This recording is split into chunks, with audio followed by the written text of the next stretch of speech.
regular meeting of Amherst City Council will come to order. Roll call, please. Mr. Winarski. Here. Mr. Miller. Present. Mr. Janik. Here. Mr. Bukovac. Here. Mr. Goodell. Mr. Van Turen. Here. Mrs. Wasilk. Here. Mr. I understand Mr. Goodell gave us a message or a note with regards to his absence this evening. I'd like to ask that we excuse him. Thank you. Mr. Van Kuren. Second, please. Motion is second on the floor to excuse Mr. Goodell from tonight's meeting as a letter on file. All those in favor signify by saying aye. Aye. All those opposed? He is excused. We'll stand for the prayer by Chaplain Wasilk and remain standing for the pledge of the flag by Sergeant at Arms Bukovac.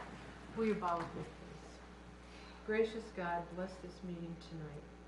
Bless all who gather here and grant each of us the ability to empathize with others that will allow us to make wise and compassionate choices.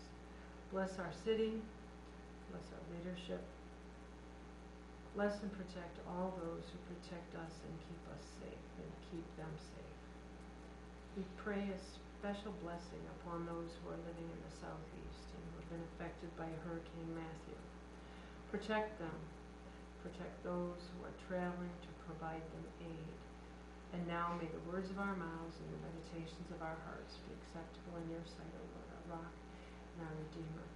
Amen. Amen. I pledge allegiance to the flag of the United States of America and to the republic for which it stands, one nation, under God, indivisible, with liberty and justice for all. Move on to item 4, the consent agenda. Minutes of the regular council meeting held September 26, 2016. Minutes of the Ordinance, Building and Lands and Community Development Committee meetings held October 3rd, 2016. Mr. Miller. Move to accept consent agenda as read, please. Mr. Bukovac. Second? Motion is second on the floor to accept the consent agenda as read. Is there any comments?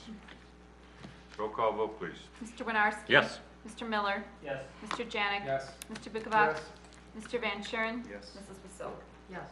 Motion carries. Move on to item 5, acknowledgement of public pertaining to items on tonight's agenda. Anyone wishing to speak on anything on tonight's agenda? If not, I'd like to call Mr. Sayers, Superintendent Sayers, to the podium, please. And Thank you.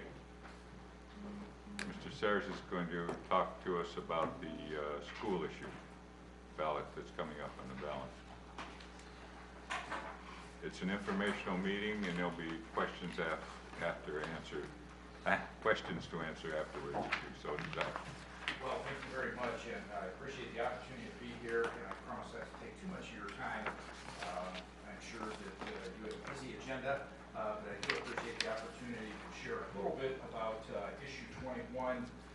Issue 21, I think, represents a nice opportunity not only for our school district, and but also for our community as we look to the future. I want to talk a little bit about the plan itself, and then following that, I'd like to talk a little bit about the financing of the project and what's involved in that. The plan itself represents a new pre-K through 3 elementary school building, which would be constructed on the current site where Harris Elementary currently sits. Nord would become a 4-5 building. We would also make upgrades to the HVAC system as a part of this project. The junior high would become a 6 through 8 building, and then of course the high school would remain 9 through 12. And also as part of the project, we would provide HVAC upgrades to Steele High School as well. The plan represents a consolidation from 5 buildings, which is what we're currently operating, to 4 buildings. That would allow us to save about $500,000 a year in operating costs moving forward, and allowing us the opportunity to stretch our operating dollars even further. Also, as part of the plan, we would look to, and included in the state funding offer, is our dollars to provide demolition to our 3 buildings, specifically Harris, which would need to come down, for that's where the new elementary school would be located. Powers Elementary building would also come down as a part of this project. That site would be utilized for additional parking, which could serve our high school as well as some additional athletic fields. Also, dollars are included for demolition of the chute building. These costs are all incorporated into the state funding offer, which actually represents about 45% of the total project cost.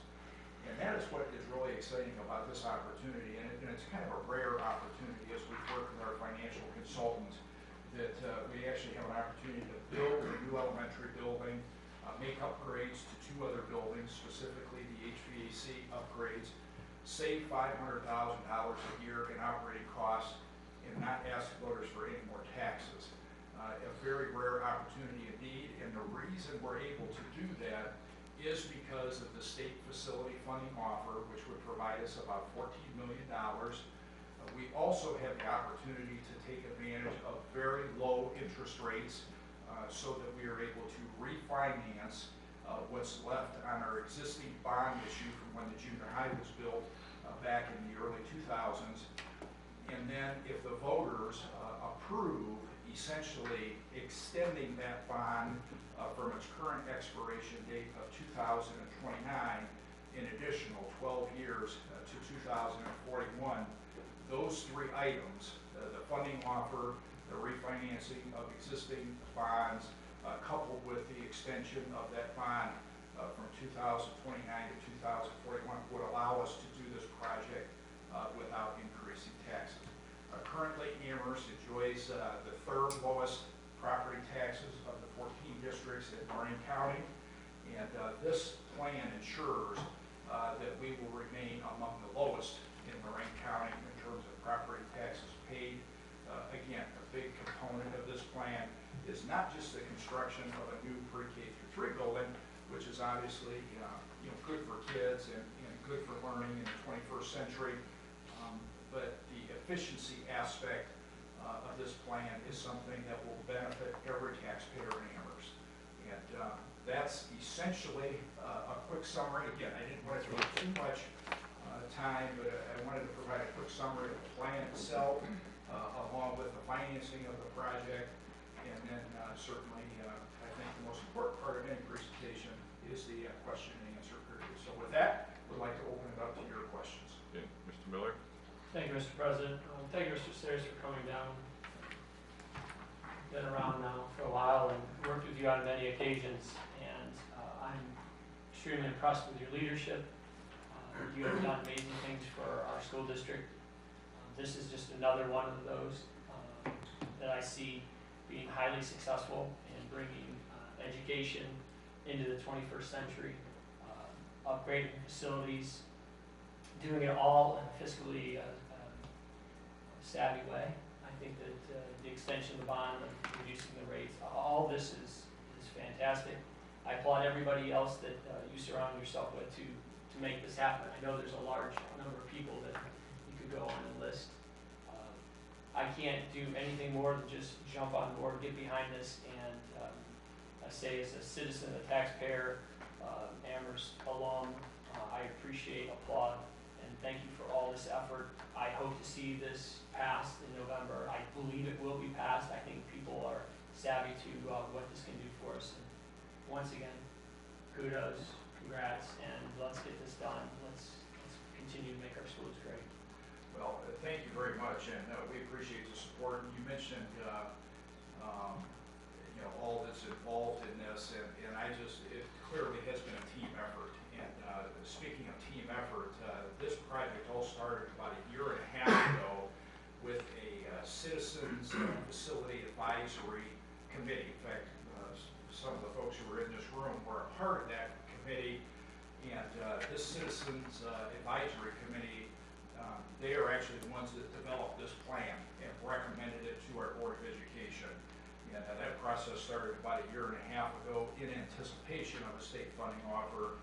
And it's kind of neat to see the way everything has kind of come together at one time, with the interest rates being what they are, a state funding offer, and just this opportunity to take advantage of this, which, as I say, not only provides a nice upgrade in terms of facilities for our students, but just helps us become more efficient as a school district in terms of operating our schools, and I know that's something that's very, very important, to the taxpayers of Amherst, and this allows us to continue to move in that direction, so thank you. Thank you, Mr. President. I yield the floor. Any other questions? Mr. Van Kuren? Yeah, really quickly, I want to echo Mr. Miller. You're the best spokesperson for something like this that I can possibly imagine. You're doing a terrific job.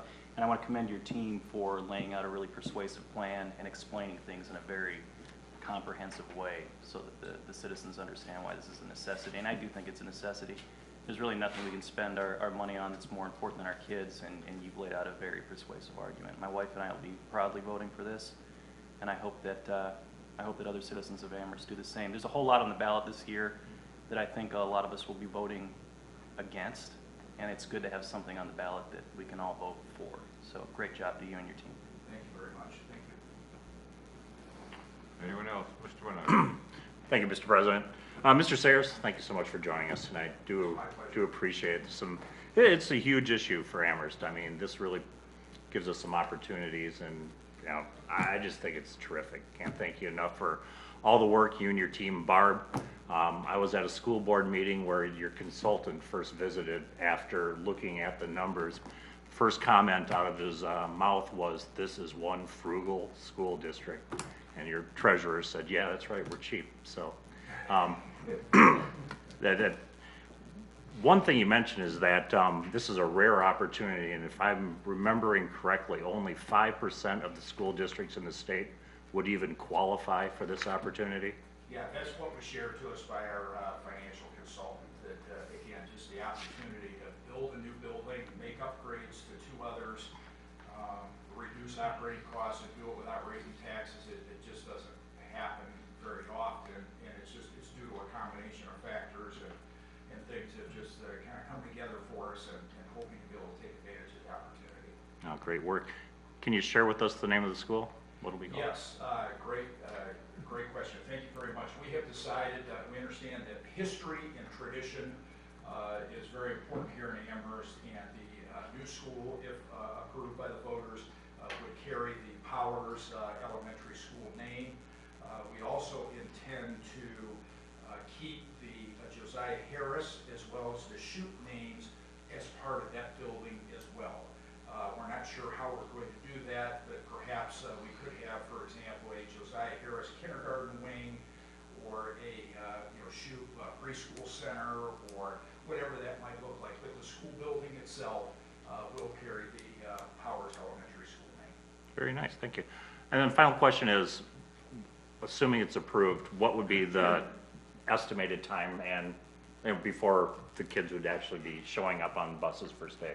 Yeah, if voters approve this issue, we would move into a 2-year transition plan that we have laid out over the next 2 years, where essentially our K through 2 students will be at Powers.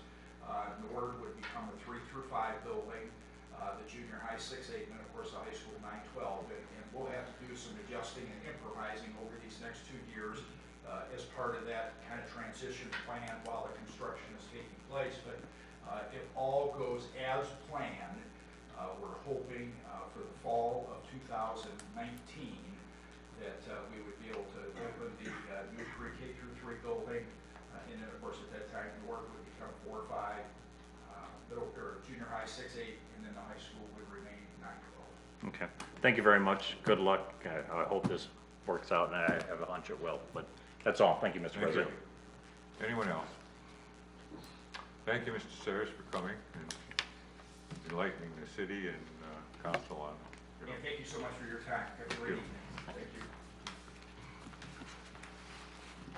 That completes item 5. We'll move on to item 6, ordinances and resolutions. First reading, item A. An ordinance approving the design review board guidelines for the downtown historic district. Ms. Purcell. Move to take this to the second reading. Mr. Buckerback. Second, please. Motion is second on the floor to take item A onto the second reading. Are there any comments? Roll call vote, please. Mr. Winarski? Yes. Mr. Miller? Yes. Mr. Janik? Yes. Mr. Buckerback? Yes. Mr. Van Kuren? Yes. Mrs. Vasil? Yes. Motion carries 6-0. Item B. An ordinance amending Amherst Codified Ordinance, Section 529.02 of Chapter 529 Liquor Control. Ms. Rousseau. Move to take this to the second reading. Mr. Benarski? I'll second. There is a motion and a second on the floor to take item 2 under the second reading. Before I take a vote, I would like to have Mr. Pecora go over each one of the items so that we're all on the same page with this. Not a problem, Mr. President.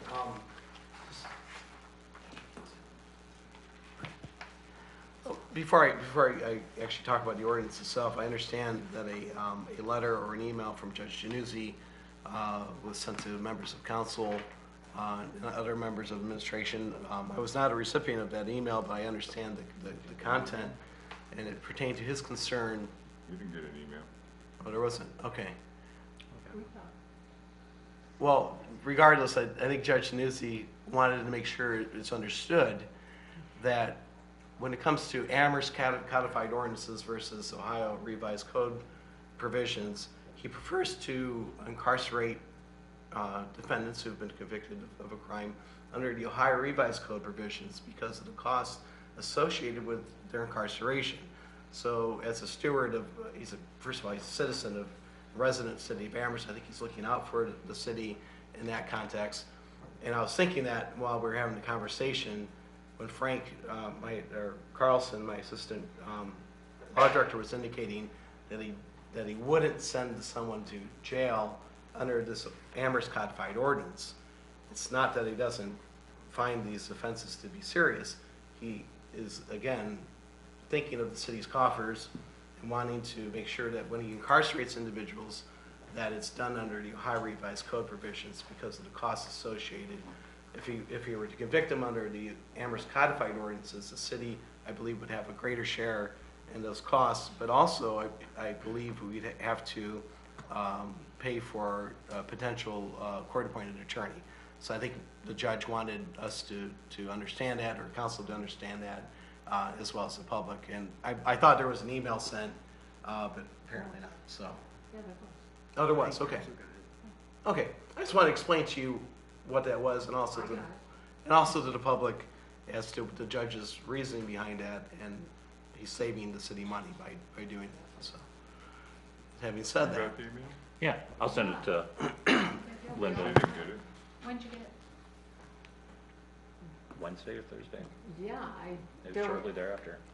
I didn't realize you weren't copied on it. I never saw it might have been an oversight. I wasn't copied on it either, but I understand Mr. Carlson and council was copied on the email. So, Yeah, to that, regardless. yeah, to that I explained it. I think I effectively explained the judge's email. So there was a lot of discussion last week about what is being proposed to be passed with this amended ordinance. Previously, the ordinance only pertained to a knowingly mental state. And the knowingly mental state, and I'll just remind everyone, is a person has knowledge of circumstances when the person is aware that such circumstances probably exist. When knowledge of an existence of a particular fact is an element of the offense, such knowledge is established if the person subjectively believes that there is a high probability of its existence and fails to make an inquiry or acts with conscious purpose to avoid learning the fact. So that's what the prior ordinance required, that the officers investigating provide evidence to support the prosecution of the claim.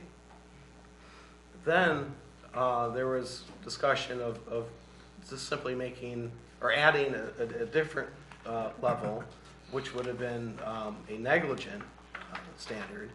And a person is negligent with respect to circumstances when, because of a substantial lapse from due care, their person fails to perceive or avoid the risk that such circumstances may exist. So under negligence, there was a kind of a looser mental state. We had a discussion last week, and there was a recommendation from myself and Mr. Carlson. And by the way, we are the proponents of legislation have proposed that a negligent standard be applied to a second-degree misdemeanor, which can result up to 90 days in jail and $750 fine. We had a discussion last week. It was a thorough discussion. I had some concerns about such a second-degree misdemeanor being applied to a negligent frame of mind, a negligent violation of law, and we suggested that perhaps there be another layer involved. And I had recommended that if it's going to be a second-degree offense, that it would be a reckless offense. And a person, just to tell you what a reckless offense is, a reckless state of mind is, a person is reckless with respect to circumstances when, with heedless or mindless indifference of the consequence, the person disregards a substantial or unjustifiable risk that such circumstances are likely to exist. So you see the different frames of mind a person would have to be in to be charged with certain crimes. And I recommended that that be applied to the second-degree misdemeanor. Perhaps that if we're going to use a negligence standard, it'd be a lower it'd be a lower misdemeanor.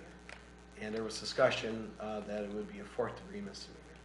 So the legislation that's before council tonight has that in mind. It has 3 different levels. It has the knowingly, which has always been there, which is a first-degree misdemeanor when you're almost purposely providing this alcohol, permitting this alcohol to be consumed by minors in your home or your establishment. Then there's a reckless violation, which is the second-degree misdemeanor, and then a negligent frame of mind, which is the fourth-degree misdemeanor. Just to let everyone know, second-degree misdemeanor, again, is 90 days in jail, $750 fine. Fourth-degree misdemeanor is 30 days in jail, up to, and $250 fine. And of course, the knowingly, the most severe is the first-degree misdemeanor, which is 180 days in jail and $1,000 fine. So, and we also, in the ordinance, provided for the recommendations that the court may suspend driver's licenses, or in the case of a minor, may require that the minor not be permitted to apply for their temporary permits, and we changed that to be a discretionary up to the court to make those decisions. And again, in my experience, the juvenile court will have its own guidelines and its own requirements and do what it feels is appropriate anyway. So, is that okay, Mr. President? Yes, thank you. Sure. Does anybody have any questions? If not, roll call vote, please. I'm sorry. Mr. Miller? Thank you, Mr. President. I expressed my reluctance to the ordinance as pushed out of committee and wanting to make sure that it wasn't a personal opinion and that there were others that may agree or disagree, and to give me a better view, I kind of went to both sides of this to get some information. But before I go into that, I just want to take the moment to express, before we get started here, that I really appreciate what Mr. Coughlin, Lieutenant Coughlin, and our Amherst Police Department is trying to do. They're trying to provide a safe place for kids to enjoy themselves with their friends and do it in a legal and safe way. And so I get that. I support that. I support cracking down on these social parties, these house parties. I, in addition, believe that there were some members of the Community Drug Task Force that had come to council and had stated their support of this ordinance, or the request for this ordinance. And once again, I'm saddened by our epidemic of heroin in this county, in this state of Ohio. I believe that we're not doing enough. I believe that this is something that's above this ordinance. I think the heroin epidemic is a separate issue. With that being said, that I do appreciate, I do respect, and I do support their efforts to find solutions to the heroin epidemic, to the underage drinking issue. I have a problem with the way we're going about this piece of legislation. I, once again, had disagreed from the get-go of going into the very, very low threshold of negligence and criminalizing parents, or creating a criminal atmosphere for parents to be subject to if a minor and a minor's friends get a hold of alcohol on their property, on the parent's property. So I argued that the first-degree misdemeanor, which is ORC, may not be enough of a threshold. And I agreed that reckless would be something to add in the hopes of understanding that parents have a responsibility, especially parents that are reckless. And I believe holding an underage house party is probably reckless. There's no doubt that this is something that needs to be addressed. I think it's a threshold that, with the information and the efforts of the Amherst Police Department, the prosecutor shouldn't have a problem. So I went and I spoke to, and just because most of them did not want to be on the record on this, I spoke to a sitting judge, I spoke to a defense attorney, I spoke to our law director and got his thoughts. I also spoke to an assistant prosecutor, not here, up front. And I asked them, I asked both sides, what are we looking at here, and how do you feel about creating a criminal offense, a M4, for the fact that a parent or parents go to sleep, for example, and I'll throw this example out there, go to sleep at midnight, and their son has a couple buddies over, they sneak some beer out of the fridge that has not been locked for the night, and they're out in the back by the fire pit, maybe making too much noise or talking out back, and somebody calls, the police investigate. Under this definition and this threshold, they could be held negligent. They could be cited with negligence, an M4, which means they could possibly end up in jail because they were negligent in securing their alcohol. You're not negligent if you don't secure a firearm in your home unless a crime is committed or I think somebody's killed. Then they, in the civic, move it to a, my understanding is they would move that to negligence, criminal negligence. I think this is something that we need to remove from this ordinance. I think it's too subjective. I think it's a tough spot to put law enforcement in as to where to draw the line. I don't agree that we're leaving up to somebody or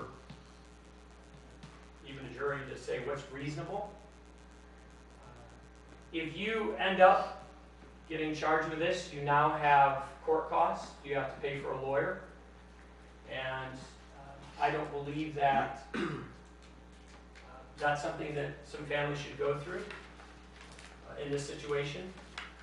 I believe that an M4 will, actually an M4 with two of them on there, so for example, you get a misdemeanor 4 for this offense, and your dog jumps through the screen and bites the mailman, you have your second M4, which I believe is at large, or dog at large is an M4.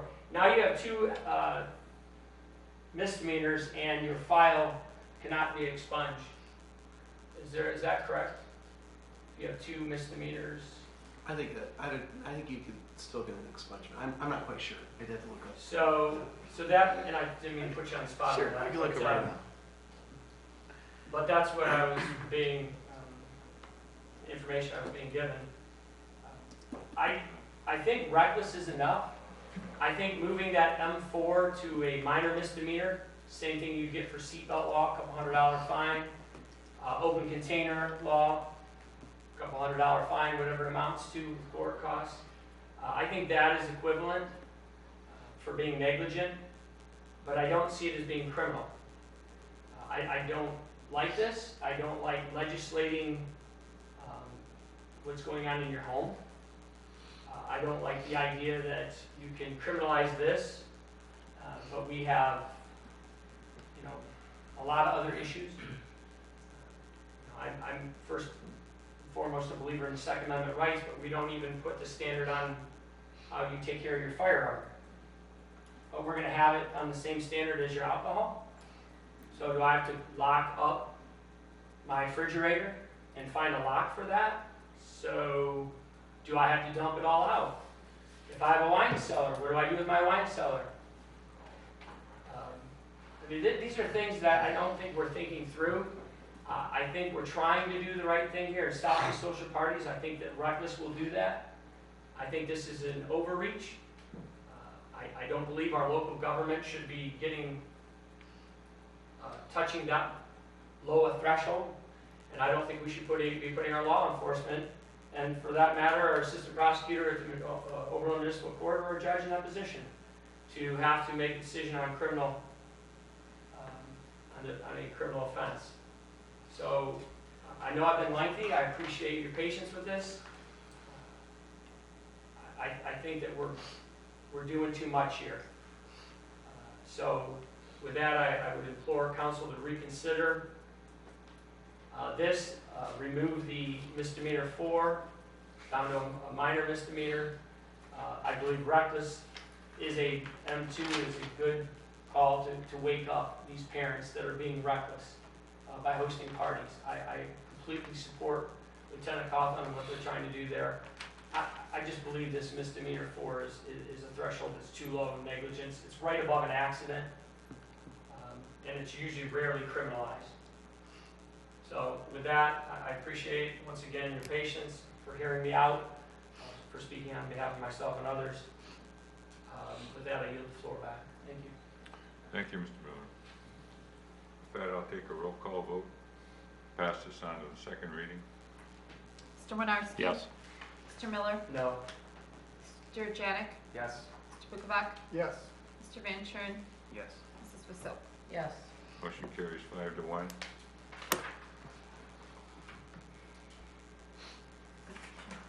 That completes item 6. Move on to item 7, ordinances and resolutions, second reading. Item A. An ordinance to increase appropriations in Fund 206 for debt payments on OPWC loans. Ms. Purcell. Move to send this to the third reading. Mr. Winarski. I'll second. Motion is second on the floor to send item A on to the third reading. Are there any questions? Roll call vote, please. Mr. Winarski? Yes. Mr. Miller? Yes. Mr. Janik? Yes. Mr. Bukovac? Yes. Mr. Van Churen? Yes. Mrs. Wasil? Yes. Motion carries.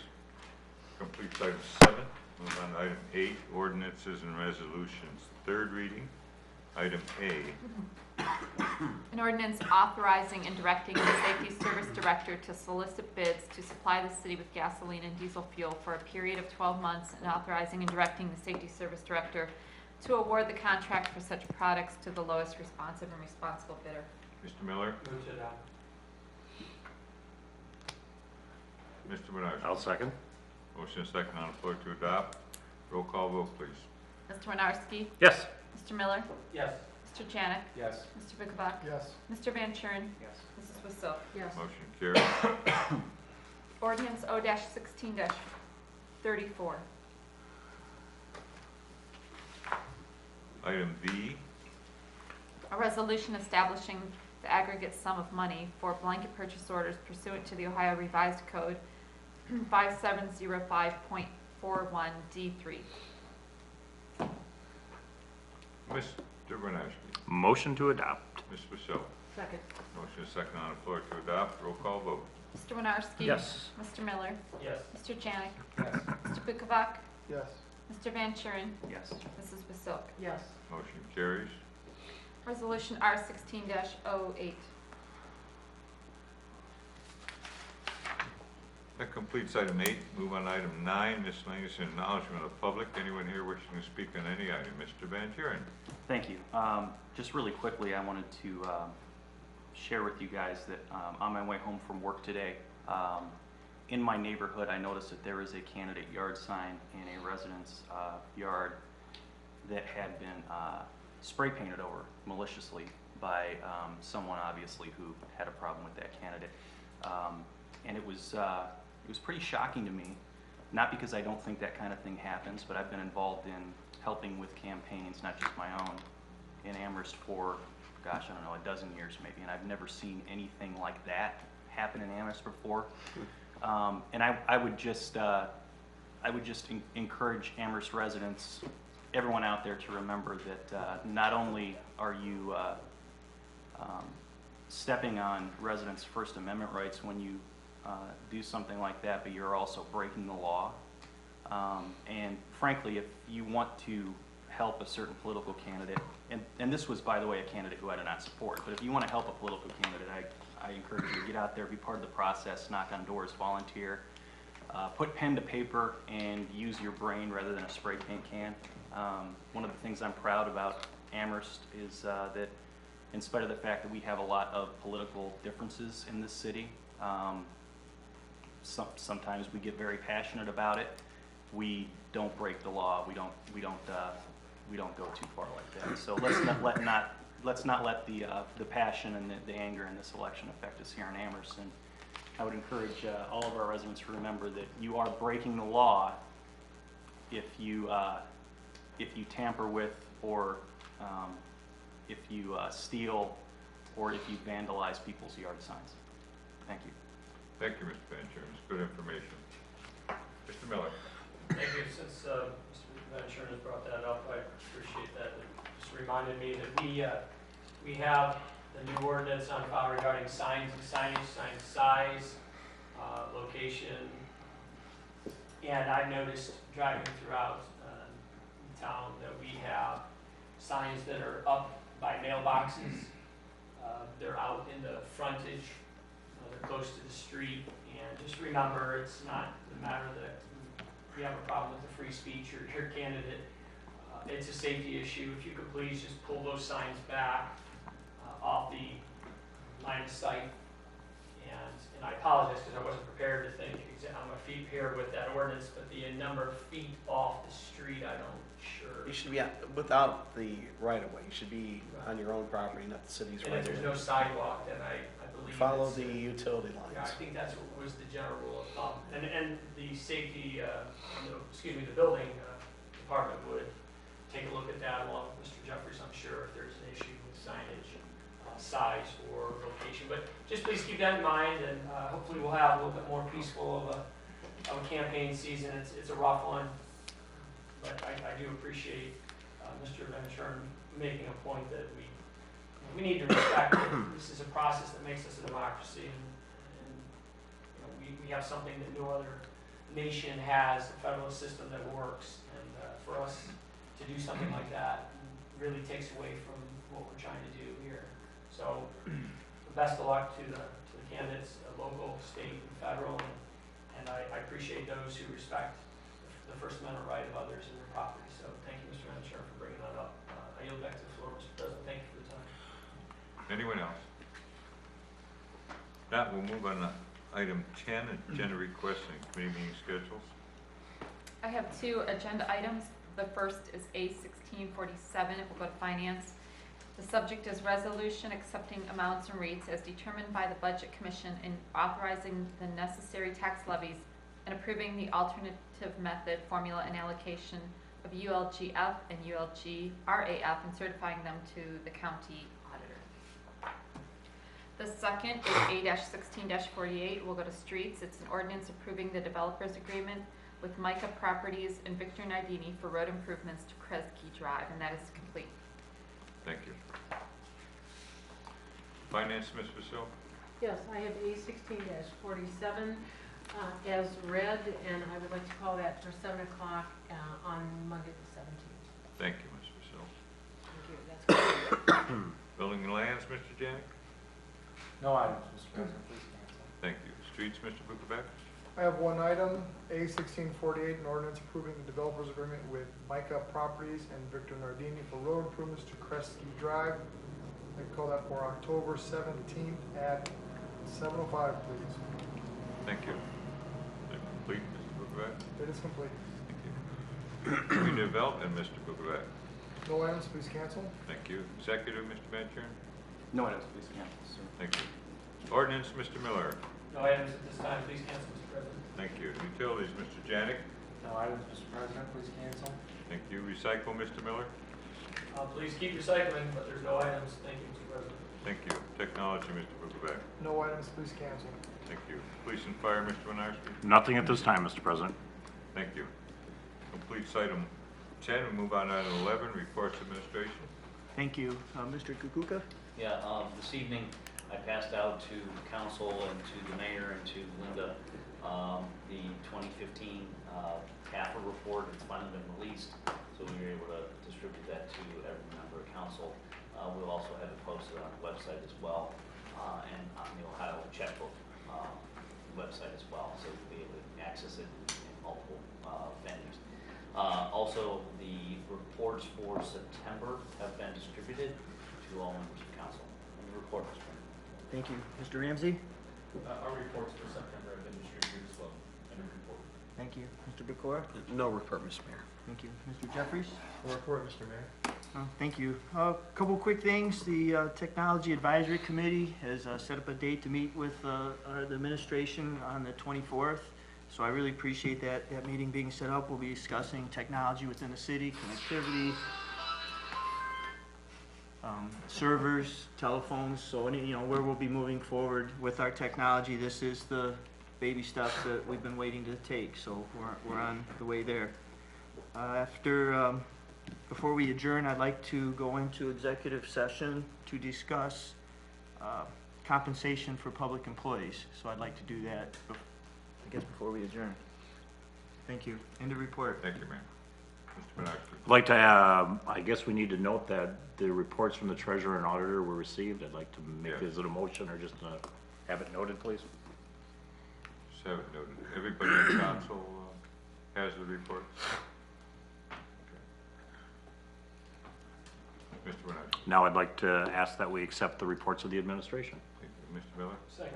Motion is second on the floor to accept the reports of administration. All those in favor signify by saying aye. Aye. Okay. All those say nay. Reports are accepted. Mr. Van Kuren? I'm sorry to interrupt, but can we streamline this process so that we don't have to have two separate people up here say, okay, let's acknowledge and then let's accept the reports? Can we from now on say, I move to accept the reports and acknowledge reception of and accept the reports of the administration, auditor, and treasurer? Is that possible? That was kind of how I wanted it worded. Okay. And All right, I'm just trying I- to say, if we're gonna do this for the next however many years, maybe Right. make it That was easier. kind of how I thought, is All that right. you make a motion to accept the reports of administration. All right, and then- Mr. Winiarski, I think it's great that you did Yeah. that, and I'm just trying to think of how we're. Mr. Winarski, would you like to amend your motion? Yes. As As to look echo. on your sheet, it's on there. the How way- should we the word way- that from now on? It's on the sheet. All right, okay. That you accept the reports of the administration and that all council has received the reports from the treasurer and auditor. Yeah. Okay, so from now on. Maybe just put another line item on the agenda, so that way, just before reports of the administration, you accept the reports of the auditor. Just make it part of the daily process right on the agenda. It's on here, reports of administration acknowledgement with a monthly auditor and treasury reports. Well, I mean, just remove the auditor part and give it its own line item, so you guys could approve that, and then We we'll go to could, but we reports. could approve them at both the same item, like Mr. Van Kuren says, makes it easier. Yeah, if I'd have followed the script, it would have worked Yeah. out. It's right in front of me, isn't it? Yeah, it's not my. Chuck, next time just yell out. Sure, "Bonnie." you got. Minnesota. I'm sorry, Chuck. Mr. Miller seconded. Yeah. Well, voice vote. item 11.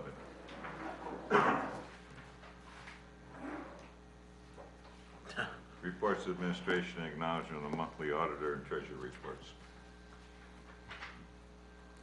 Roll call vote? Is that your motion? Yes, sir. That's what I thought. That's your second. Okay. Mr. Winarski? Yes? Mr. Miller? Yes. Mr. Janik? Yes. Mr. Bookovac? Yes. Mr. Van Kuren? Yes. Mrs. Vasil? We'll do it better next time. Ms. Vasil, Do we need to move? we need a motion to, Go into the- yeah, adjourn council or Well, now, just Just recess into. recess council recess. to go into executive session. Okay, there's a motion and a second on the floor to recess council so that we may go into executive session to discuss employee compensation. At 7:47. 7:47. Roll call vote, please. Mr. Winarski? Yes. Mr. Miller? Yes. Mr. Janik? Yes. Mr. Bookovac? Yes. Mr. Van Kuren? Yes. Mrs. Vasil? Yes. Motion carries. We are adjourned at 7:47. Or recessed at Recess. 7:47. Anybody need a break? Maybe.